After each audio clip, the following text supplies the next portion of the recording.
Oh yeah, I'm feeling the love. You feel the glove. But what's your name? Gary Payton, but they call me the glove. How you feeling tonight? Yo, I'm feeling the love. Feel the love, glove. Sonic! Yo, Sonic! Man, stay off the light speed. My bad. Sonic Adventure on Sega Dreamcast. It's thinking. Sonic Adventure, the first true 3D outing for everyone's favourite hedgehog, giving us the first look at a 3D Sonic running, jumping, and dealing with parents who abandon their children for gambling. I miss the good old days. Sonic Adventure was the breath of fresh air the franchise needed, releasing in 1998 in Japan and 1999 everywhere else for the Sega Dreamcast. Sonic Adventure was met with critical acclaim upon release, and on its own it sold 2.5 million copies, becoming the best-selling game on the Dreamcast. It was finally here, and people loved it. And if I had to guess why, it would definitely be because of the advertising. Sonic Adventure! Oi, Sonic! 本当にやるのか? ああ。俺は冒険が大好きなのさ。Okay, Sonic, go! Yahoo! あらあソニックはアドベンチャーが好き。ソニックアドベンチャー。I wasn't really part of the hype train for Sonic Adventure. It was hard to get my hands on new releases at the time, due to not really being born. So I first experienced Sonic Adventure in around 2009, with the Nintendo GameCube release, Sonic Adventure DX. Although the version I'll be looking at is the 2010 digital re-release on PS3 and Xbox 360. And oh my god man, what happened to the reviews? This version was heavily criticised for being a lazy port without widescreen support, or any real effort. It even removed some of the features of the DX version, while making the bits that remain paid DLC. So if you are going to play this, I recommend the original 2003 DX release for the GameCube, as I think it gives the most ideal experience in my eyes. Years ago, many people looked at the adventure games as the top tier of Sonic, but now there seems to be a growing animosity towards these games, and I guess the only way to find out if I agree is to jump back in.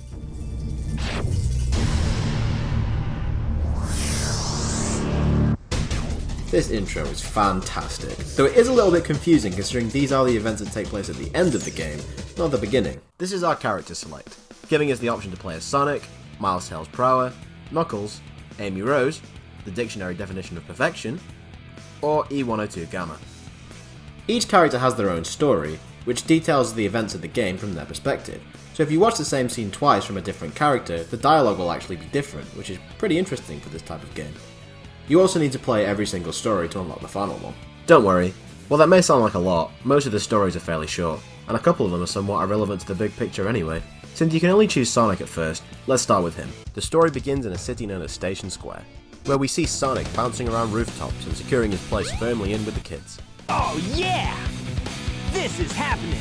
Police cars race past beneath him, and Sonic goes down to check out what's going on. Enter this watery looking guy the game tells us is called Chaos, who is surrounded by the highly effective and efficient Station Square Police Department, who we never see again after this one scene.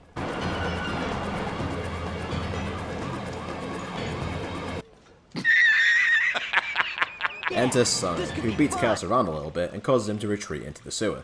From the rooftop, Dr. Robotnik laughs as he comments that Sonic has no idea what he's up against. The next day, Sonic's chilling and chatting it up with the locals when he sees Tails' plane, the Tornado 2, crash into a nearby beach.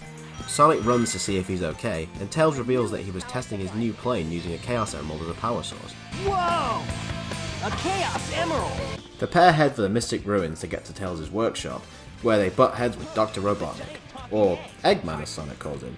You see, in Japan, Eggman has always been known as Eggman, but in America and Europe, he became Dr. Robotnik, I guess to sound a bit more serious.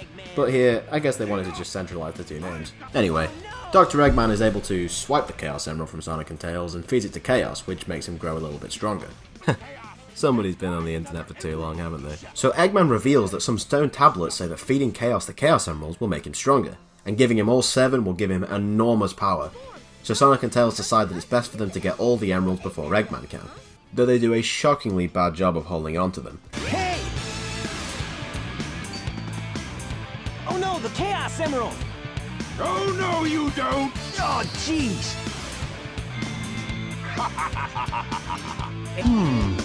I wonder what those guys are doing.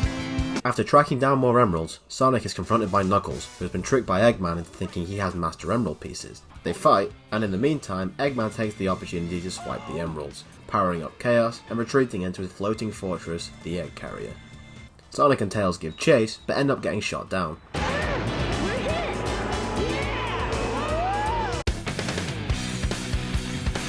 Sonic goes looking for Tails, only to run into Amy instead, who wants him to protect her and this bird, which he does a pretty miserable job of, by the way.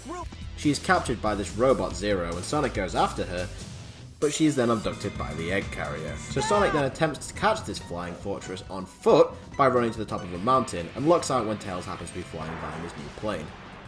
The pair assault the Egg Carrier and crash land on board when Tails realizes he forgot to add landing gear. There's no landing gear in this mode. Tails! You blithering idiot. Sonic works his way through the fortress, eventually running into Amy and Eggman. But Eggman retreats and Tails notices the Egg Carrier is losing altitude. Naturally, most of the gang bail, but Sonic chases Eggman and finally defeats Chaos 6 with the help of this big purple cat. Sonic then falls off the Egg Carrier all the way into the Mystic Ruins.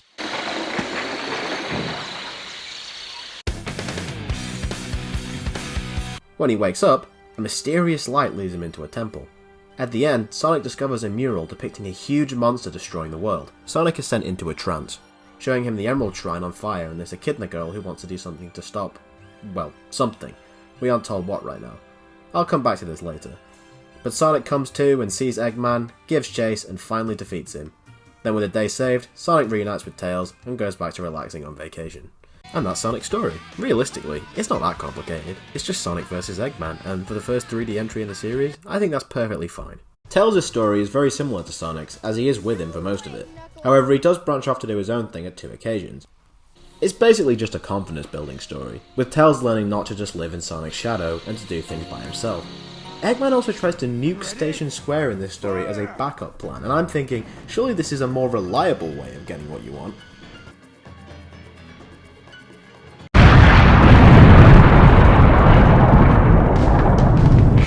Anyway, luckily, it turns out to be a dud, and Tails takes on Eggman's mech and becomes a local hero. Knuckles' story actually starts prior to the events at the beginning of the game, as we see the Master Emerald, controller of the Chaos Emeralds, shatter, with Chaos and a glimmering light escaping. More on that later. The island, known as Angel Island, can only stay in the air with the Emerald's power, so without it, the island crashes into the ocean, causing a tsunami that likely killed more than the game tells us. Knuckles makes it his duty to collect the missing pieces of the Master Emerald, getting tricked by Eggman along the way, defeating Chaos 6, and restoring the Emerald to normal. Amy's story is very short. This bird lands on her head and is followed by a robot called Zero, that has orders to collect the bird. Amy ends up kidnapped and imprisoned aboard the Egg Carrier, where she befriends E102 Gamma and convinces him to let her escape. Turns out, the bird had a Chaos Emerald in its pendant, hence why Eggman wanted it. Then Amy goes to find the family of the bird after seeing the photo of his family inside the pendant. She finds it, but the bird is shot down. Amy gets all pissed off and beats the shit out of Zero, teaching her to stand up for herself, and the bird goes on to live a happy life. You did it! Gamma's story is a bit different. He, along with the other robots in the E series, are created to assist Eggman's army, and they are tasked with finding a special frog with a tail. When they all fail except for Gamma, Eggman banishes the rest of the unit. After his interaction with Amy, Gamma begins to develop a conscience, and a robot having a conscience can never be a bad thing, right? Judgment Day is inevitable. Ooh, yeah, well, maybe not that. Anyway, Gamma is going through his memory, which for some reason has Amy's original model from the Dreamcast, oops, and he makes a decision. He declares Eggman a villain and goes off to liberate the other E-Series robots and release the animals inside. Gamma realizes that he too must be destroyed to complete his mission, and he and E101 Beta take each other's lives, releasing the family that Amy was looking for. Big story, well, story would be kind of stretching it I guess, but his best and only pal Froggy swallows a bit of chaos, and then swallows a Chaos Emerald.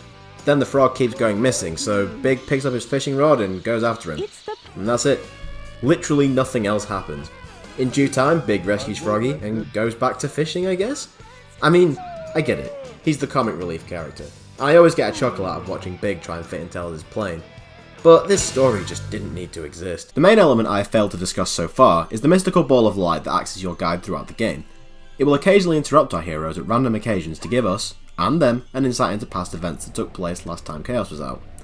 Turns out, hundreds of years ago, the ancient Echidna tribe leader, Pachamak, wanted to lead the Echidnas to power using the 7 Chaos Emeralds from the Emerald Shrine, where Chaos lived guarding the emeralds and the Chow. A female echidna called Tikal, Pachamac's daughter, was taught how to access the power of the Master Emerald by her ancestors. She often visited the shrine to care for the Chow and Chaos, who accepted her presence. Pachamac decided to ignore his daughter's warnings and raids the Emerald Shrine anyway, hurting the Chow and angering Chaos, causing him to absorb the Chaos Emerald and totally wipe out the Echidna tribe. And as this happened so long ago, that scene in the Sonic movie is bullshit.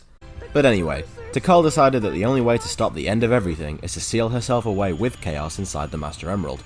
And for hundreds of years, that's where they stayed, until Eggman shattered the Master Emerald, kicking off the events of the story. The way the characters are shown these events is weird, as it interrupts them in the middle of whatever they were doing, and as time doesn't stop or anything, that means they just stood there.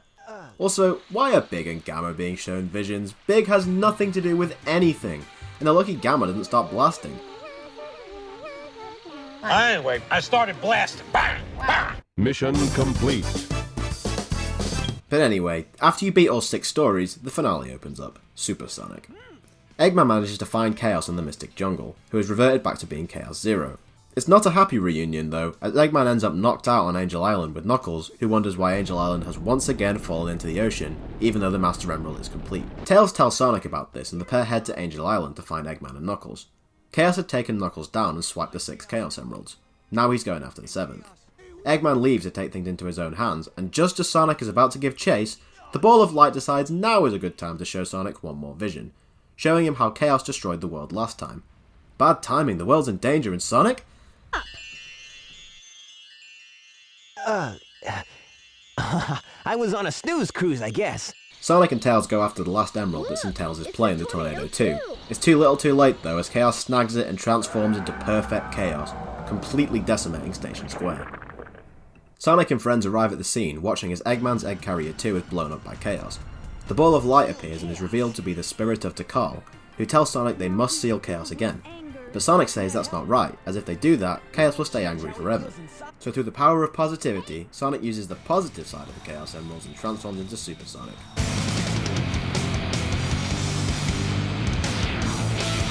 He neutralizes Chaos and allows Tikal to show Chaos that the Chow are still alive, and living happily with people.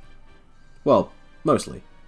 The pair then depart into the afterlife, and Sonic leaves before the cleanup bill can be issued. All's well that ends well, right?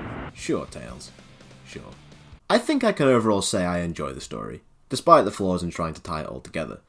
It's not really complicated when you break it down, and ignoring the main plot, individual character traits and personalities were done pretty well here for a first attempt. Sonic being a cocky shit? Look, it's a giant talking egg. Check. Knuckles getting tricked by Eggman? You're not the only one on a wild goose chase, idiot. Check. Amy being crazy in love with Sonic while he isn't interested in the slightest? No way. Yep, all accounted for. I feel there could have been more done with Knuckles, as learning about how the rest of your species were wiped out would be quite a character-changing experience. And he does get a fair number of flashbacks, but not really any development. Oh well, maybe another time. The game has attitude, and comparing it to other games at the time, there is a clear personality that is consistent throughout. The voice acting, however... Hey, Knuckles! What's up? Whoa! Wait, don't run away. What you doing under that car? What's wrong? Some of it is better than others. I've always liked Ryan Drummond's performance as Sonic, Come on, you big drip. Where you going? but I feel he hadn't quite got the hang of it yet. Not terrible, but not amazing. Dean Bristow as Eggman is something so strange to me. I'm so used to having Eggman having one voice and one voice only, but I genuinely like his performance here. Aha! Testing 1, 2, 3.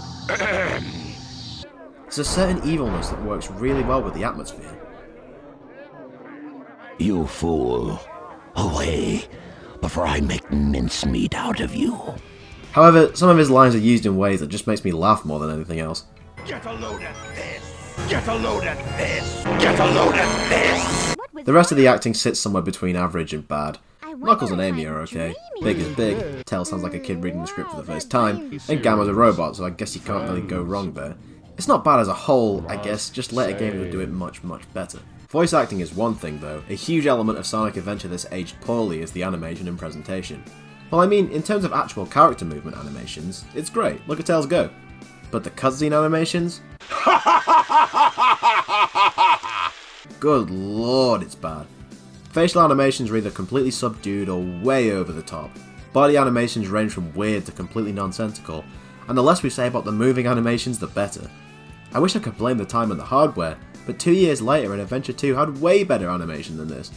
But I've got to say, some of it's just funny to watch. Okay, this is a game after all, so what do we have here? How did Sonic make the 3D jump? So as the story is split into 6 sections, there are of course 6 playable characters. Ambitious for the time, the most characters Sonic had before this besides racing games was 3. But when Big the Cat is one of the 6, does that really count? You start only being able to play as Sonic, but as you run into the other characters, you'll be able to play as them as well. Sonic Adventure features 11 main stages for you to play. Emerald Coast, Windy Valley, Casinoopolis, Ice Cap, Twinkle Park, Speed Highway, Red Mountain, Skydeck, Lost World, Hot Shelter, and finally, Final Egg. But don't worry, that doesn't mean every character has to play all 11. Sonic has the most stages with 10, only excluding the Hot Shelter. Tails has 5, Knuckles also gets 5, Amy gets a pitiful 3, Big gets 4, and Gamma has 5. You also play through the stages in different orders with the characters, and as the levels are mostly designed to be fairly open, characters will often explore different areas of the levels. It doesn't get too repetitive is what I mean. Sonic is the most enjoyable gameplay style. You would hope that goes without saying, but with this series you never really know. It seems the idea was just to take 2D Sonic and give him all his moves. Sonic can spin jump, which damages enemies, and can spin dash, allowing him to take off at a great speed. You can perform this from a standstill or while moving, and it's extremely fun to play around with. You see, Sonic Adventure actually uses momentum to its advantage. When characters run downhill, they speed up. Uphill, they slow down. Sonic can actually roll to gain even more speed. What's even more fun is spin dashing and jumping on a slanted surface, as Sonic will gain a huge amount of air and distance. You can use this to take huge shortcuts through levels, find secrets, and even to run up walls if aimed just right. A super satisfying way to play Sonic. He also now has the new homing attack. By pressing the jump button in mid-air while near an enemy, Sonic will home in on the enemy for an accurate kill. If he's not near an enemy, he will dash in the given direction, a series staple. Every character has upgrades that can be found while exploring the game's adventure fields, and Sonic gets 3. The Light Speed Shoes allow Sonic to travel along a trail of rings at light speed. Sounds great. It's not. You have to charge it up for like 4 seconds for it to even work, and even then it's just not used enough to feel worth the wait. The Crystal Ring, the second upgrade, sort of mitigates this as it cuts the time down and can be obtained immediately after getting the shoes. But still, Sonic also gets the Light Speed attack, which, well, it does double damage to Chaos 6, and you can do this.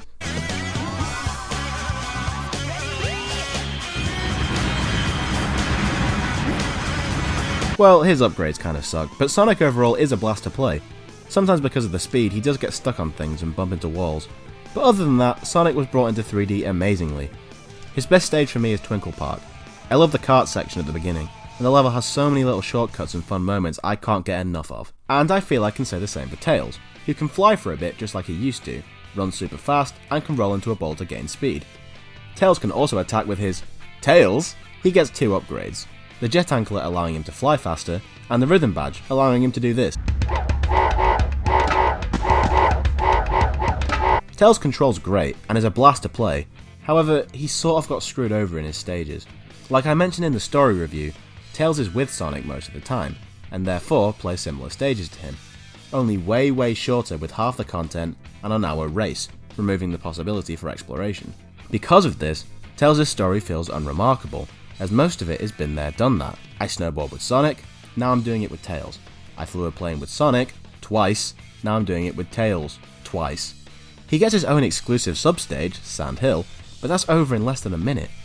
His best stage is Speed Highway, not only because you're racing Eggman, who grovels with you, Tails, wait for me! but because it lasts a fair while and has loads of different ways to reach the goal. I feel like a good attempt was made with Tails, but it falls short of the potential it had. Knuckles is a more explorative character, with his levels being more boxed in. He can glide and climb walls as he's famous for, and can give enemies the old 1-2 punch. He gets 2 upgrades. The Shovel Claws, allowing him to dig underground to find stuff, which I used thrice, and then there's the Fighting Gloves, allowing him to perform the maximum heat Knuckles attack. Sounds cool, but, well, it does double damage to Chaos 6. Knuckles' levels are all about tracking down the lost pieces of the Master Emerald. There are 3 in every stage, and all must be found in order to proceed. The radar at the bottom will go off when you're near an emerald piece. Starts with a blue slow beep, and goes mental and red when you're right next to it. Honestly, I like these stages. I understand there's a growing hatred towards these levels, but I always found that the emerald radar does a decent job, the light hint ball will fly in the direction of an emerald if you're lost, and I liked exploring these stages anyway. Personal favourite is Casinopolis. I always wanted to climb around on those setups you saw in arcades when I was younger, and you get to kill Sonic. Amy is a newcomer, making her playable debut right here that's not in a racing game. Amy is a weird case. I can see the potential, but unfortunately she just doesn't quite hit the bar I wish she could. Her whole gimmick is that she's constantly being chased by the robot Zero. Zero cannot be destroyed, only knocked back temporarily, so you have to keep moving to avoid capture. Amy is slower than the main trio, only getting some decent speed when she breaks into a full sprint, which without practice is annoying to maintain. She can swing a hammer as an offensive option, but it's fairly stiff and not really recommended. She can do two things that I like. One is swinging a hammer in midair, which after being performed will put her in a top running speed, which leads into her best move, this super high jump hammer vault thing that Amy can perform when at full speed. This is so much fun and can be used to take some cool shortcuts. I always like the idea of Amy being super acrobatic, being able to have the speed as well as aerobic ability, and the series has dabbled in this a few times but never gone through with it. I would love to see Amy attempted again in the future, but what we have here is fairly standard. I think she gets more fun the more time you learn how she works, but she only has 3 stages, so I guess not. I'd say her best level is her version of the final egg. It's not as fun as Sonic's, but it's her least slow level. Oh, and she has upgrades, but... okay, I got nothing. I mean, a longer hammer is useful, I guess, but no length of hammer will ever make this attack worth using. Big? I mean, do I have to say anything? Big can do 2 things, jump and cast his lure. He's extremely slow, has no flow, and really has nothing to do with platforming. The goal in every level is to find Froggy, who will be swimming somewhere in the level, normally right next to where you start. You have to fish for him, can't just grab him even though he's right there, so you sit on the edge of the pond, cast your lure, wiggle the analog stick to get his attention, press down when he bites to hook him, then reel him in, but not too fast or the line snaps and Big dies. What? I'm not joking. 3 of Big's levels have hidden areas for him to explore and run around in, but they only exist to allow him to catch bigger fish for other missions. If you just want the frog, Big's levels can be over in seconds, especially when you get the upgrades. Of course Big has the most upgrades, 6. Granted, 4 of them are simply lure upgrades allowing you to catch bigger fish, one of which is hidden in a stage, which is special I guess. The main 2 are the power rod, allowing Big to cast further, and the life belt that lets Big float and get right up next to Froggy, cast and catch him instantly. I don't hate Big. The character is meant as comic relief, and there is something funny about his whole concept and demeanour. But this gameplay just doesn't fit at all in a platformer. Not just Sonic, anything. At the very least, you can clear Big's story fast when you know how. Gamma's the last character, and he shoots stuff. Can't give Sonic a gun, so Gamma takes up his blaster. And, honestly, I like Gamma. He's fairly fast, controls well, locks onto targets and shoots while keeping the pace up, which is improved with his laser blaster upgrade allowing for a bigger explosion range, and he can glide in mid-air with the jet booster. Gamma's levels have a timer that is always counting down. You add time to the clock by shooting things, and the more targets you lock onto at once, the more time is added. And if you're playing even slightly fast, you will have more than enough time. It's a shame though, most of Gamma's stages are really short because of the time limit. His last 2 stages are his best, with Hot Shelter being my favourite because of the cargo train section. And yeah, that's all the characters. More hits than misses really. I like to think that Sonic Adventure lays a great foundation for the other games to build upon, but here they are often hampered by weird design choices. But of course, there's also boss fights. Wouldn't be the same without them, and they're okay. Many of the bosses are against some form of chaos, be it Chaos 0, 2, 4, or 6. You have to fight Chaos 4 3 separate times, and it's absolutely the worst. You fight Chaos 6 3 times as well, but it's more interesting and fast with Sonic and Knuckles. And with Big? Well, that was certainly a thing. Sonic and Tails both fight Eggman a couple of times. Firstly with the shared Egg Hornet, then Tails fights the Egg Walker, which is alright, and then the Egg Viper with Sonic, which is genuinely a great fight, which even has a pinch mode at the end to keep you on your toes. Watch out! He's up to something!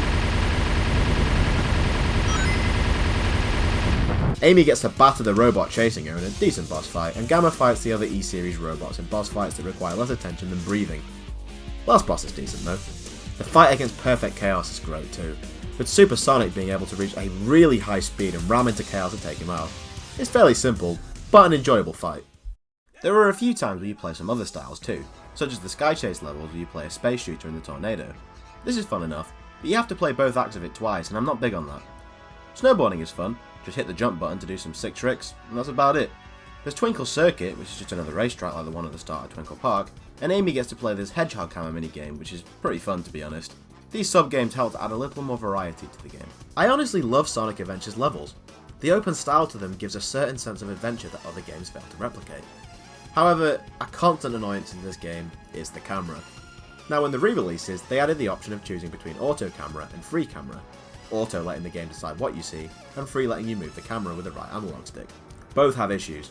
The auto camera often gets stuck behind things, giving you an improper view of the action, and the free camera doesn't always move in the way you need it to. I don't think it's crippling, but it can be annoying.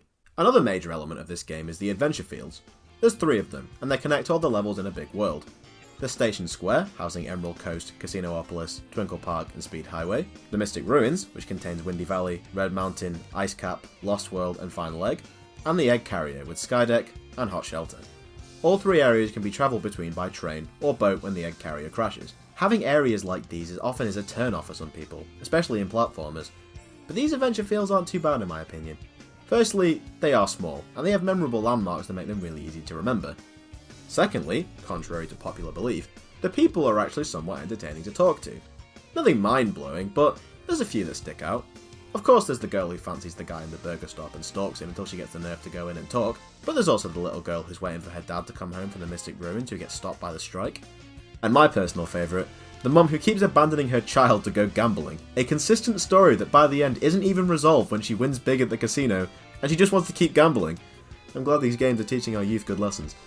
There's also things to find, like upgrades for your characters, emblems, which go towards a total of 130, and 3 Chow eggs for the Chow Garden. It's sort of funny how you get one of them. You take this egg-shaped rock into the shop, swap the eggs right in front of the shop owner, and run off with the golden one.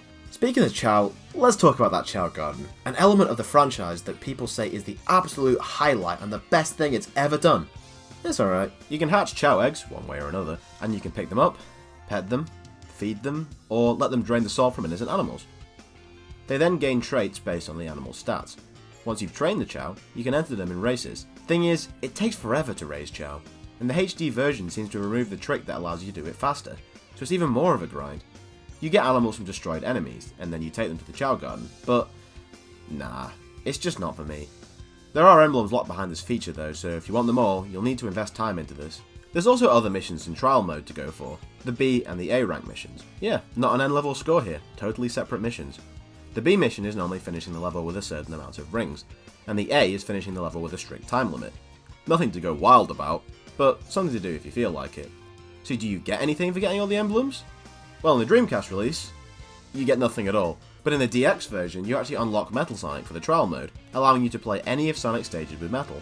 The DX version also offers mission mode, having you partake in small missions that you can accept around the hub worlds. However, the HD versions made this and Metal Sonic paid DLC. Okay, it's not very expensive, but it's pretty pointless. The whole point of mission mode was that it unlocked a whole bunch of classic Sonic Game Gear titles for your experience. But these were removed, so now there's no point to it. Weird. So yeah, as I said before, the best version is no doubt the DX version on the GameCube, as it contains all of this content. I may have harped on the presentation before, but in terms of actual graphics, it looks great for the time. Great looking environments, decent character models, and a nice amount of attention to detail. Also, the soundtrack is amazing.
And yeah, that's Sonic Adventure.